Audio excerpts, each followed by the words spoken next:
أعوذ بالله من الشيطان الرجيم. بسم الله الرحمن الرحيم. ياسين والقرآن الحكيم إنك لمن المرسلين على صراط مستقيم. تنزيل العزيز الرحيم لتنذر قوما ما أنذر آباؤهم فهم غافلون. لقد حق القول على أكثرهم فهم لا يؤمنون. إنا جعلنا في أعناقهم أغلالا فهي إلى الأذقان فهم مقمحون. وجعلنا من بين أيديهم سدا ومن خلفهم سدا فأغشيناهم فهم لا يبصرون. وسواء عليهم أأنذرتهم أم لم تنذرهم لا يؤمنون. إنما تنذر من اتبع الذكر وخشي الرحمن بالغيب فبشره بمغفرة وأجر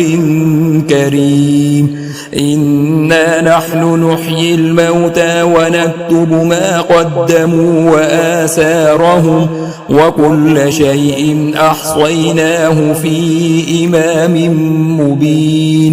واضرب لهم مثلا أصحاب القرية إذ جاءها المرسلون إذ أرسلنا إليهم اثنين فكذبوهما فعززنا بثالث فقالوا إنا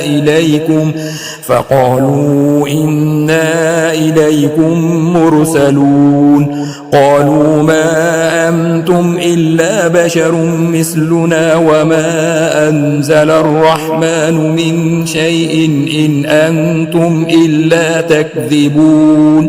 قالوا ربنا يعلم إنا إليكم لمرسلون وما علينا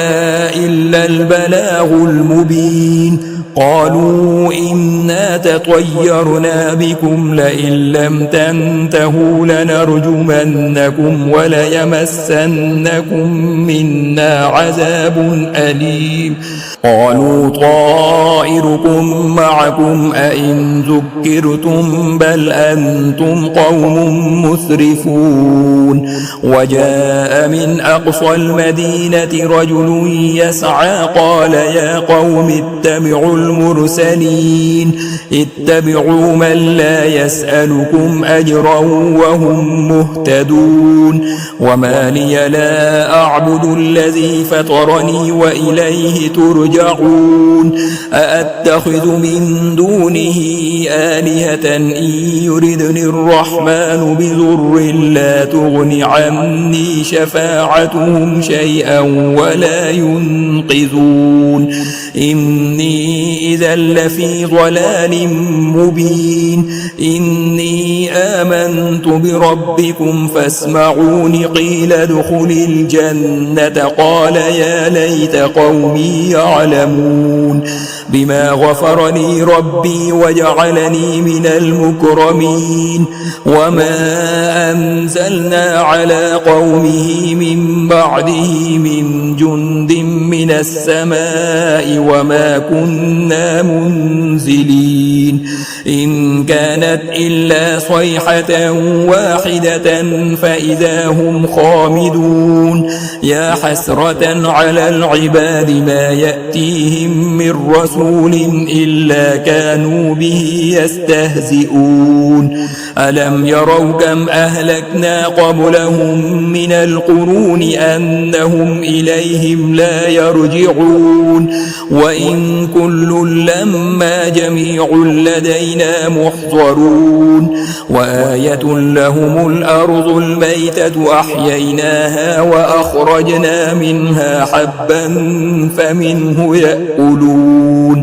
وجعلنا فيها جنات من نخيل وأعناب وفجرنا فيها من العيون ليأكلوا من ثمره وما عملته أيديهم أفلا يشكرون سبحان الذي خلق الأزواج كلها مما تنبت الأرض ومن أنفسهم ومما لا يعلمون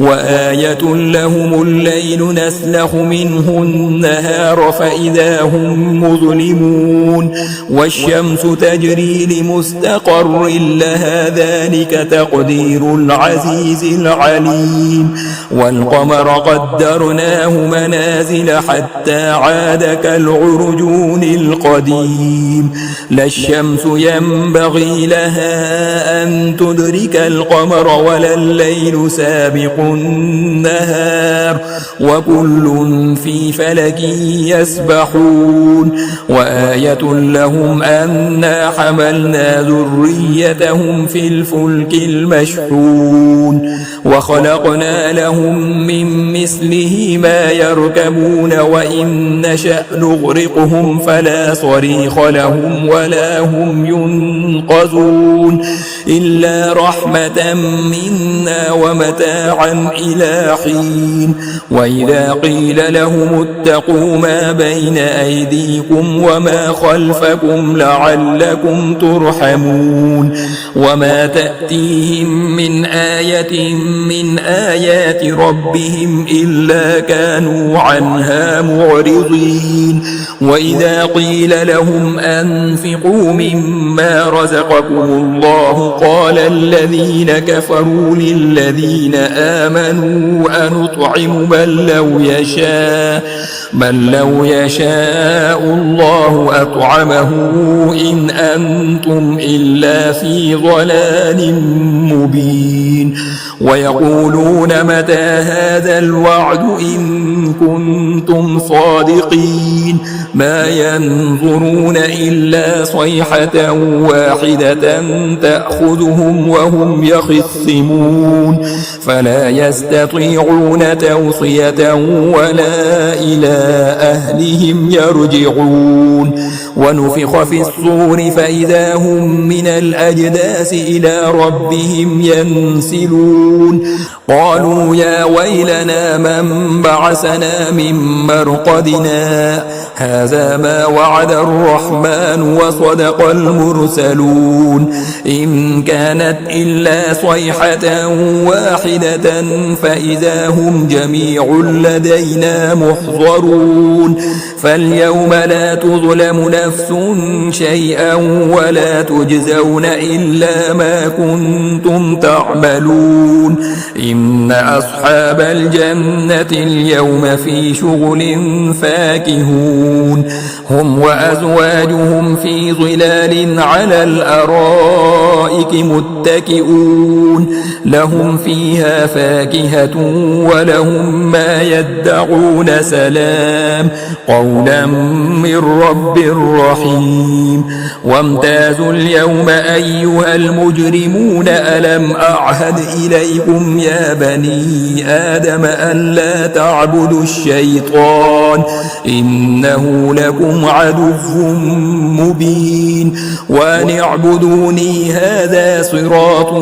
مستقيم ولقد أضل منكم جبلا كثيرا أفلم تكونوا تعقلون هذه جهنم التي كنتم توعدون اصلوها اليوم بما كنتم تكفرون اليوم نختم على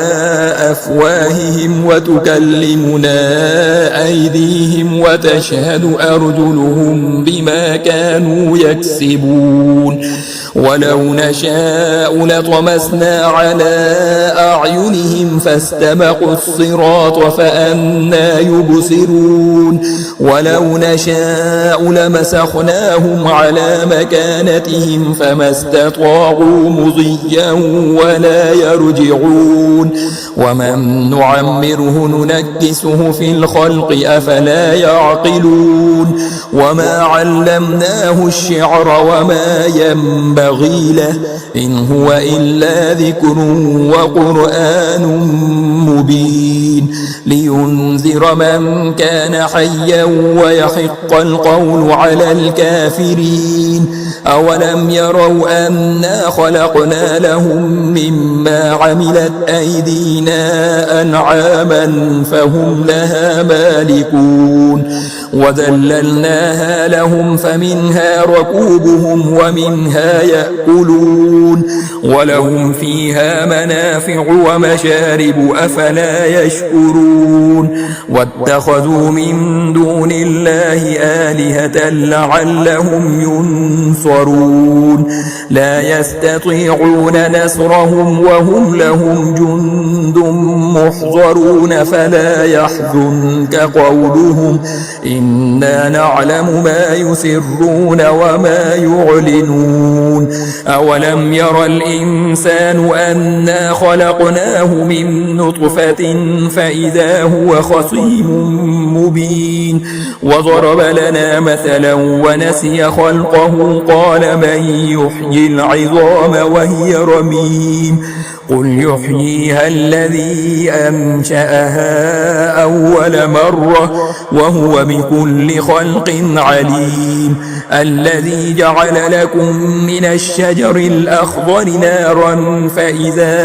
أنتم منه توقدون أوليس الذي خلق السماوات والأرض بقادر على أن يخلق مثلهم بلى وهو الخلاق العليم إنما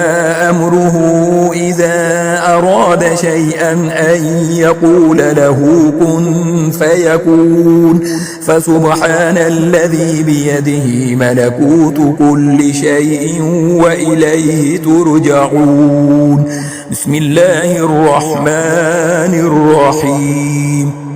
والصافات صفا فالزاجرات زجرا فالتاليات ذكرا إن إلهكم لواحد رب السماوات والأرض وما بينهما ورب المشارق إنا زينا السماء الدنيا بزينة الكواكب وحفظا من كل شيطان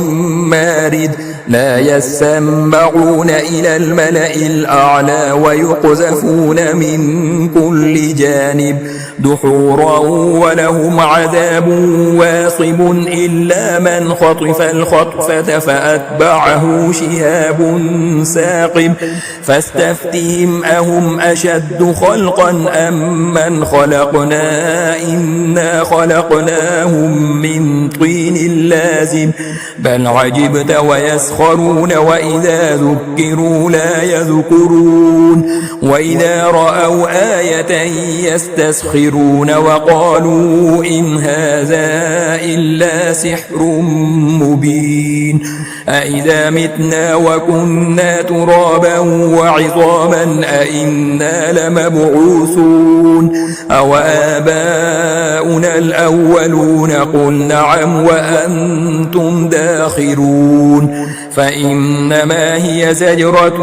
واحدة فإذا هم ينظرون وقالوا يا ويلنا هذا يوم الدين هذا يوم الفصل الذي الذي كنتم به تكذبون احشروا الذين ظلموا وأزواجهم وما كانوا يعبدون من دون الله فاهدوهم إلى صراط الجحيم وقفوهم إنهم مسؤولون ما لكم لا تناصرون بل هم اليوم مستسلمون وأقبل بعضهم على بعض يتساءلون قالوا إنكم كنتم تأتوننا عن اليمين قالوا بل لم تكونوا مؤمنين وما كان لنا عليكم من سلطان بل كنتم قوما طاغين فحق علينا قول ربنا إنا لذائقون فأغويناكم إنا كنا غاوين فإنهم يومئذ في العذاب مشتركون إنا كذلك نفعل بالمجرمين إنهم كانوا إذا قيل لهم لا إله إلا الله يستكبرون ويقولون أئنا لتاركو آلهتنا لشاعر مجنون بل جاء بالحق وصدق المرسلين إنكم لذائق العذاب الأليم وما تجزون إلا ما كنتم تعملون إلا عباد الله المخلصين أولئك لهم رزق معلوم فواكه وهم مكرمون في جنات النعيم على سرر متقابلين يطاف عليهم بكأس من معين بيضاء لذة للشاربين لا فيها غول ولا هم عنها ينزفون وعندهم قاصرات الطرف عين كأنهن بيض مكنون فأقبل بعضهم على بعض يتساءلون قال قائل منهم إني كان لي قرين يقول أئنك لمن المصدقين أئذا متنا وكنا ترابا وعظاما أئنا لمدينون قال هل أنتم مطلعون فاطلع فرآه في سواء الجحيم قال تالله إن كدت لتردين ولولا نعمة ربي لكنت من المحضرين أفما نحن بميتين إلا موتتنا الأولى وما نحن بمعذبين إن هذا لهو الفوز العظيم لمثل هذا فليعمل العاملون أذلك خير نزلا أم شجرة الزقوم إنا جعلناها فتنة للظالمين إنها شجرة تخرج في أصل الجحيم طلعها كأنه رؤوس الشياطين فإنهم لآكلون منها فمالئون منها البطون ثم إن لهم عليها لشوبا من حميم ثم إن مرجعهم لإلى الجحيم إنهم ألفوا آباءهم ضالين فهم على آثارهم يهرعون ولقد ضل قبلهم أكثر الأولين ولقد أرسلنا فيهم منذرين فانظر كيف كان عاقبة المنذرين إلا عباد الله المخلصين ولقد نادانا نوح فلنعم المجيبون ونجيناه وأهله من الكرب العظيم وجعلنا ذريته هم الباقين وتركنا عليه في الآخرين سلام على نوح في العالمين إنا كذلك نجزي المحسنين إنه من عبادنا المؤمنين ثم أغرقنا الآخرين وإن من شيعته لإبراهيم إذ جاء ربه بقلب سليم إذ قال لأبيه وقومه ماذا تعبدون أئفكا آلهة دون الله تريدون فما ظنكم برب العالمين فنظر نظرة في النجوم فقال إني سقيم فتولوا عنه مدبرين فراغ إلى آلهتهم فقال ألا تأكلون ما لكم لا تنطقون فراغ عليهم ضربا باليمين فأقبلوا إليه يزفون قال أتعبدون ما تنحتون والله خلقكم وما تعملون قالوا ابنوا له بنيانا فألقوه في الجحيم فأرادوا به كيدا فجعلناهم الأسفلين وقال إني ذاهب إلى ربي سيهدين رب هب لي من الصالحين فبشرناه بغلام حليم فلما بلغ معه السعي قال يا بني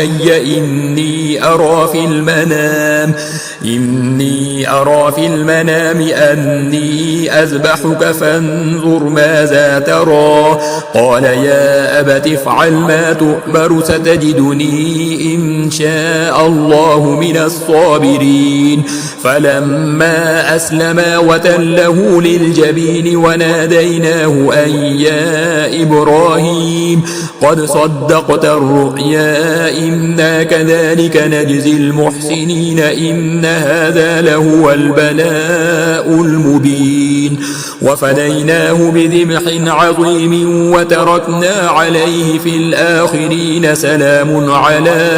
إبراهيم كذلك نجزي المحسنين إنه من عبادنا المؤمنين وبشرناه بإسحاق نبيا من الصالحين وباركنا عليه وعلى إسحاق ومن ذريتهما محسن وظالم لنفسه مبين ولقد مننا على موسى وهارون ونجيناهما وقومهما من الكرب العظيم ونصرناهم فكانوا هم الغالبين وآتيناهما الكتاب المستبين وهديناهما الصراط المستقيم وتركنا عليهما في الآخرين سلام على موسى وهارون إنا كذلك نجزي المحسنين إنهما من عبادنا المؤمنين وإن إلياس لمن المرسلين إذ قال لقومه ألا تتقون أتدعون بعلا وتذرون أحسن الخالقين الله ربكم ورب آبائكم الأولين فكذبوه فإنهم لمحضرون إلا عباد الله المخلصين وتركنا عليه في الآخرين سلام على الياسين إنا كذلك نجزي المحسنين إنه من عبادنا المؤمنين وإن لوطا لمن المرسلين إذ نجيناه وأهله أجمعين إلا عجوزا في الغابرين ثم دمرنا الآخرين وإنكم لتمرون عليهم مصبحين وبالليل أفلا تعقلون وإن يونس لمن المرسلين إذ أبق إلى الفلك المشحون فساهم فكان من المدحضين فالتقمه الحوت وهو مليم فلولا أنه كان من المسبحين للبث في بطنه إلى يوم يبعثون فنبذناه بالعراء وهو سقيم وأنبتنا عليه شجرة من يقطين وأرسلناه إلى 100,000 أو يزيدون فآمنوا فمتعناهم إلى حين فاستفتهم ألربك البنات ولهم البنون أم خلقنا الملائكة إناثا وهم شاهدون ألا إنهم من إفكهم ليقولون ولد الله وإنهم لكاذبون أصطفى البنات على البنين ما لكم كيف تحكمون أفلا تذكرون أم لكم سلطان مبين فأتوا بكتابكم إن كنتم صادقين وجعلوا بينه وبين الجنة نسبا ولقد علمت الجنة إنهم لمحضرون سبحان الله عما يصفون إلا عباد الله المخلصين فإنكم وما تعبدون ما أنتم عليه بفاتنين إلا من هو صال الجحيم وما منا إلا له مقام معلوم وإنا لنحن الصافون وإنا لنحن المسبحون وإن كانوا ليقولون لو أن عندنا ذكرا من الأولين لكنا عباد الله المخلصين فكفروا به فسوف يعلمون ولقد سبقت كلمتنا لعبادنا المرسلين إنهم لهم المنصورون وإن جندنا لهم الغالبون فتول عنهم حتى حين وأبصرهم فسوف يبصرون أفبعذابنا يستعجلون فإذا نزل بساحتهم فساء صباح المنذرين وتول عنهم حتى حين وأبصر فسوف يبصرون سبحان ربك رب العزة عما يصفون وسلام على المرسلين والحمد لله رب العالمين بسم الله الرحمن الرحيم صاد والقرآن ذي الذكر بل الذين كفروا في عزة وشقاق كم أهلكنا من قبلهم من قرن فنادوا ولا تحين مناص وعجبوا أن جاءهم منذر منهم وقال الكافرون هذا ساحر كذاب أجعل الآلهة إلها واحدا إن هذا لشيء عجاب وانطلق الملأ منهم أن امشوا واصبروا على آلهتكم إن هذا لشيء يراد ما سمعنا بهذا في الملة الآخرة إن هذا إلا اختلاق أأنزل عليه الذكر من بيننا بل هم في شك من ذكري بل لما يذوقوا عذاب أم عندهم خزائن رحمة ربك العزيز الوهاب أم لهم ملك السماوات والأرض وما بينهما فليرتقوا في الأسباب جند ما هنالك مهزوم من الأحزاب كذبت قبلهم قوم نوح وعاد وفرعون ذو الأوتاد وثمود وقوم لوط وأصحاب الأيكة أولئك الأحزاب إن كل إلا كذب الرسل فحق عقاب وما ينظر هؤلاء إلا صيحة واحدة ما لها من فواق وقالوا ربنا عجل لنا قطنا قبل يوم الحساب اصبر على ما يقولون واذكر عبدنا داود ذا الأيد إنه أواب إنا سخرنا الجبال معه يسبحن بالعشي والإشراق والطير محشورة كل له أواب وشددنا ملكه وآتيناه الحكمة وفصل الخطاب وهل أتاك نبأ الخصم إذ تسوروا المحراب إذ دخلوا على داود ففزع منهم قالوا لا تخف خصمان بغى بعضنا على بعض فاحكم بيننا بالحق ولا تشطط واهدنا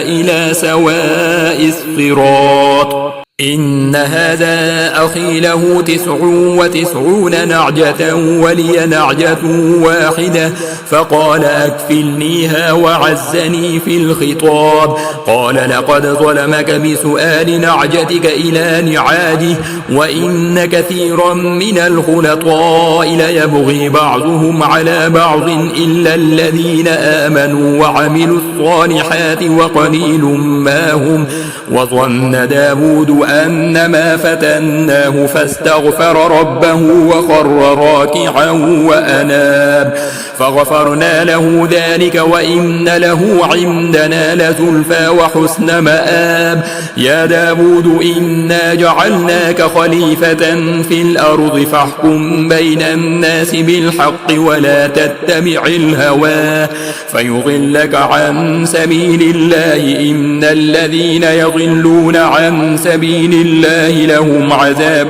شديد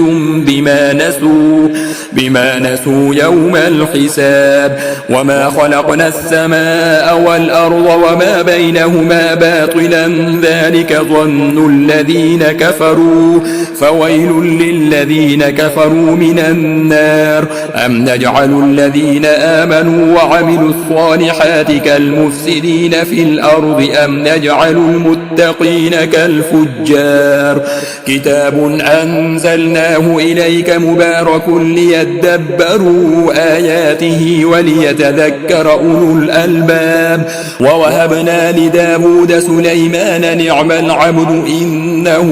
أواب. إذ عرض عليه بالعشي الصافنات الجياد فقال إني أحببت حب الخير عن ذكر ربي حتى توارت بالحجاب. ردوها علي فطفق مسحا بالسوق والأعناق. ولقد فتنا سليمان وألقينا على كرسيه جسدا ثم أناب. قال رب اغفر لي وهب لي ملكا لا ينبغي لأحد من بعدي إنك أنت الوهاب. فسخرنا له الريح تجري بأمره رخاء حيث أصاب والشياطين كل بناء وغواص وآخرين مقرنين في الأصفاد. هذا عطاؤنا فامنن أو أمسك بغير حساب وإن له عندنا لزلفى وحسن مآب.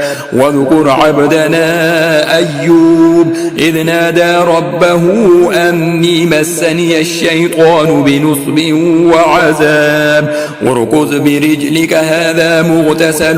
بارد وشراب. ووهبنا له أهله ومثلهم معهم رحمة منا وذكرى لأولي الألباب. وخذ بيدك ضغثا فاضرب به ولا تحنث إنا وجدناه صابرا نعم العبد إنه أواب. واذكر عبادنا إبراهيم وإسحاق ويعقوب أولي الأيدي والأبصار إنا أخلصناهم بخالصة ذكر الدار وإنهم عندنا لمن المصطفين الأخيار. واذكر إسماعيل واليسع وذا الكفل وكل من الأخيار. هذا ذكر وإن للمتقين لحسن مآب. جنات عدن مفتحة لهم الأبواب متكئين فيها يدعون فيها بفاكهة كثيرة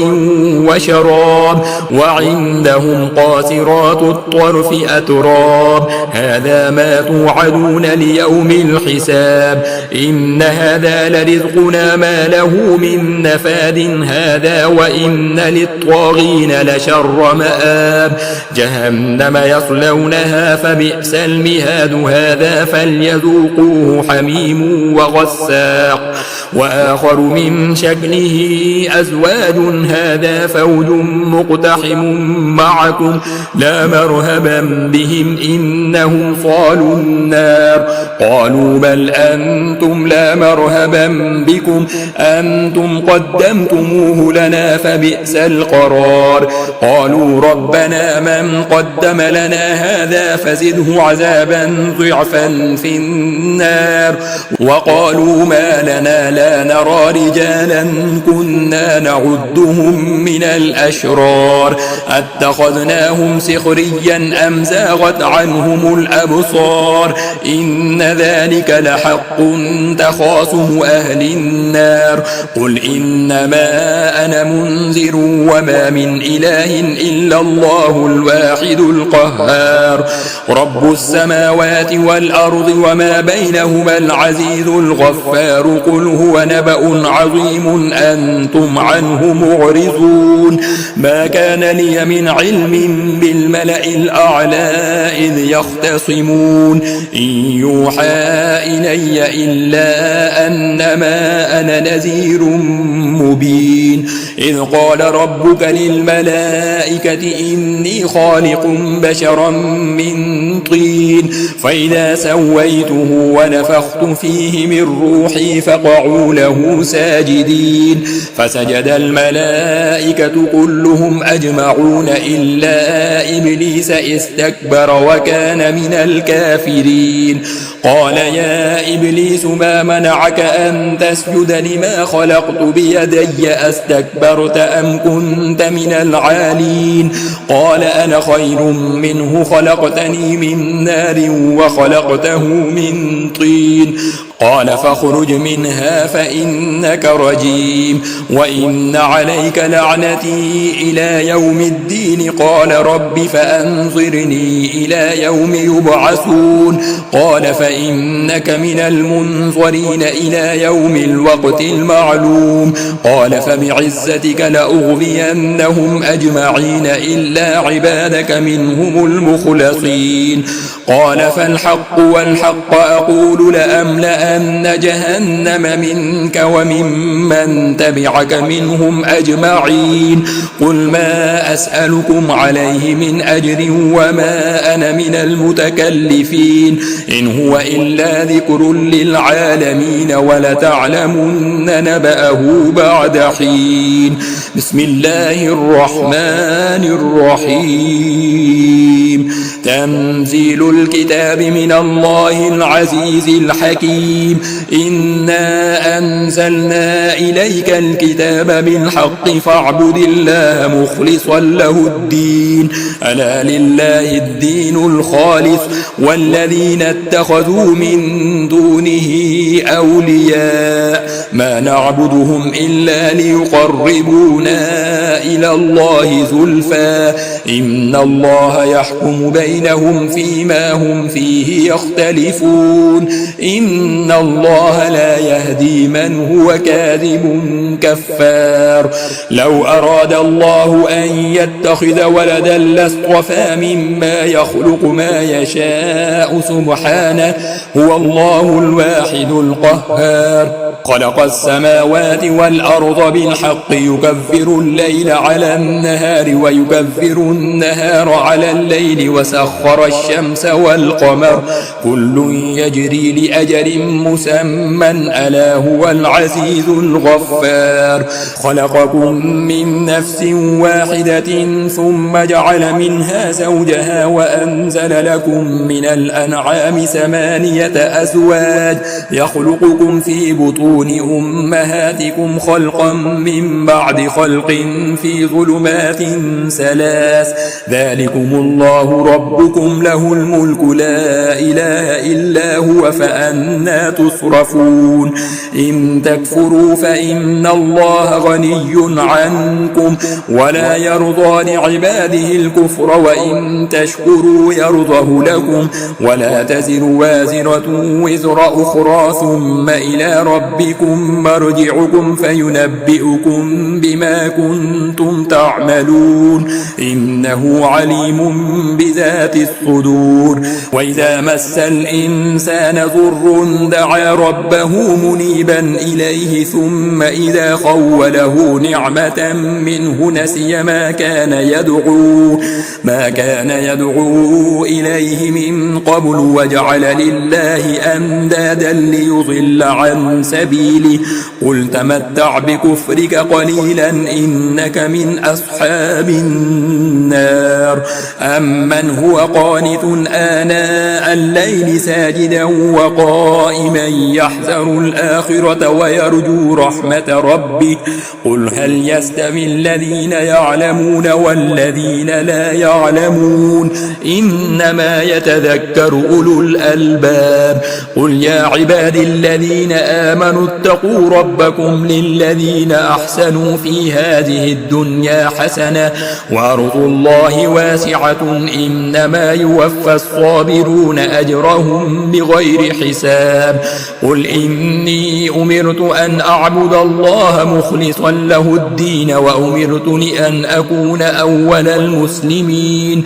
قل إني أخاف إن عصيت ربي عذاب يوم عظيم قل الله أعبد مخلصا له ديني فاعبدوا ما شئتم من دونه قل إن الخاسرين الذين خسروا أنفسهم وأهليهم يوم القيامة ألا ذلك هو الخسران المبين لهم من فوقهم ظلل من النار ومن تحتهم ظلل ذلك يخوف الله به عباده يا عباد فاتقون والذين اجتنبوا الطاغوت أن يعبدوها وأنابوا إلى الله لهم البشرى فبشر عباد الذين يستمعون القول فيتبعون أحسنه أولئك الذين هداهم الله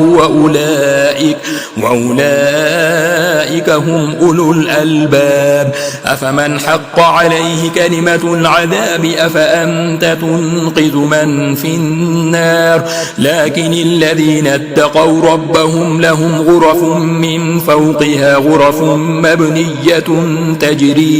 تجري من تحتها الأنهار وعد الله لا يخلف الله الميعاد ألم تر أن الله أنزل من السماء ماء فسلكه ينابيع في الأرض